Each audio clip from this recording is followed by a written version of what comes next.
Aujourd'hui, je vais vous parler de quelque chose de profond, une clé de compréhension essentielle qui vous permettra de vous libérer. Pourquoi est-ce si difficile de quitter une relation toxique? Parce que ce n'est pas qu'une question de cœur, c'est une question de cerveau.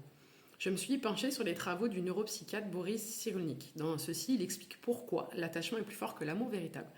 Dans ses travaux, il distingue l'amour, une émotion, un élan souvent fulgurant qui peut apparaître et disparaître. C'est une force vive mais parfois instable, changeante, dépendante des projections, des désirs et des idéalisations.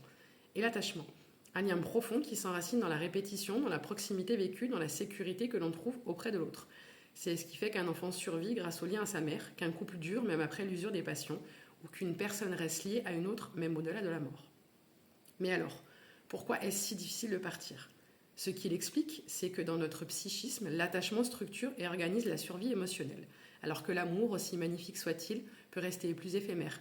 Il insiste aussi sur le fait que c'est l'attachement qui crée la résilience, la capacité de se reconstruire après des blessures grâce aux liens fiables qui nous portent. D'un point de vue plus sensible, on pourrait résumer cela à ça. L'attachement est la racine qui nous tient debout, qui ancre et qui nous relie à la vie. L'amour est la floraison éclatante, parfumée, qui peut se faner si les racines ne sont pas solides. Mais alors, pourquoi est-ce si difficile de partir? Parce que tout cela est une question d'hormones. Le cerveau, à force de contact, de proximité, que la personne va sécréter plusieurs d'entre elles. Mais malheureusement, que la relation soit saine ou toxique, le cerveau, lui, ne fait pas la différence. L'ocytocine et la dopamine, qui sont le système de l'attachement, se mettent en œuvre. Quand on est proche d'une personne, le corps libère de l'ocytocine, hormone du lien, sécrétée aussi lors de l'accouchement, de l'allaitement ou des câlins. Elle crée une sensation de sécurité, d'apaisement, comme un baume. Mais ce mécanisme est aveugle. Il ne distingue pas un lien sain d'un lien destructeur. L'ocytocine ancre l'attachement, même si l'autre fait souffrir. En parallèle, la dopamine adore jouer le yo-yo. Un coup je te donne, un coup je te retire et ton cerveau en redemande. Dans une relation toxique où l'amour est donné puis retiré, le cerveau devient accro à ces pics irréguliers de dopamine. C'est littéralement le même circuit qu'une addiction. Mais alors, pourquoi est-ce si difficile de partir? Parce que la mémoire émotionnelle entre en jeu. L'amygdale du cerveau enregistre les émotions fortes, joie, peur, douleur. L'hippocampe, lui, associe ces émotions à des souvenirs. Ainsi, même une relation douloureuse laisse une empreinte profonde. La mémoire garde les moments d'euphorie et de fusion qui pèsent plus lourd que les moments de souffrance, baissant la perception. Le cortisol, l'hormone du stress, est lui aussi sécrété. Dans une relation toxique, le stress chronique augmente le cortisol. Résultat, on devient plus anxieux, plus dépendant, plus vulnérable et paradoxalement, on cherche encore le réconfort auprès de la source même du stress. Ce cercle vicieux maintient le lien. Enfin, les circuits neuronaux sont renforcés par les répétitions.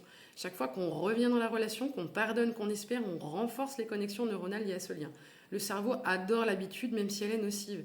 Il préfère la douleur familière à l'inconnu. Voilà pourquoi on reste, pas parce qu'on est faible, mais parce que notre biologie est piégée. Pour que vous compreniez mieux, je vais vous imaginer ce fonctionnement biologique. Imaginez que votre cerveau tisse une toile d'araignée invisible à chaque lien affectif. Chaque fil est une molécule, l'ocytocine qui apaise, la dopamine qui récompense, le cortisol qui stresse mais qui attire malgré tout. Au début, la toile est fine, souple, mais à force de répétition, moment de fusion, pardon, rechute, les fils deviennent épais, collants, presque indestructibles. Même si vous savez que l'araignée, la relation toxique est dangereuse, vous restez coincé dans la toile, car tout votre corps croit qu'elle est votre maison, votre repère. Se détacher, ce n'est pas seulement sortir de la toile, c'est réapprendre à tisser une autre toile ailleurs avec d'autres fils, créer de nouvelles connexions neuronales nourries par l'art, la nature, l'amitié, la respiration, l'amour vrai. Peu à peu, les anciens fils se desserrent, la toile se fragilise et vous redevenez libre. Pour conclure, se détacher d'une relation toxique n'est pas qu'une question de volonté. C'est littéralement comme sevrer le cerveau d'une drogue. Il faut réapprendre à produire de la dopamine, de l'ocytocine et de la sérotonine autrement. Par des liens sains, la nature, la méditation, le sport, l'art, tout ce qui est réellement bon pour vous. Pour que votre système nerveux comprenne que la sécurité et la joie existent ailleurs. C'est pour ça que la rupture d'un lien toxique est si douloureuse. C'est à la fois un deuil psychique et un sevrage neurologique. Rappelle-toi que l'attachement peut être une cage dorée. L'amour, lui, même s'il demande du courage, ouvre la porte vers une existence beaucoup plus vaste et plus heureuse.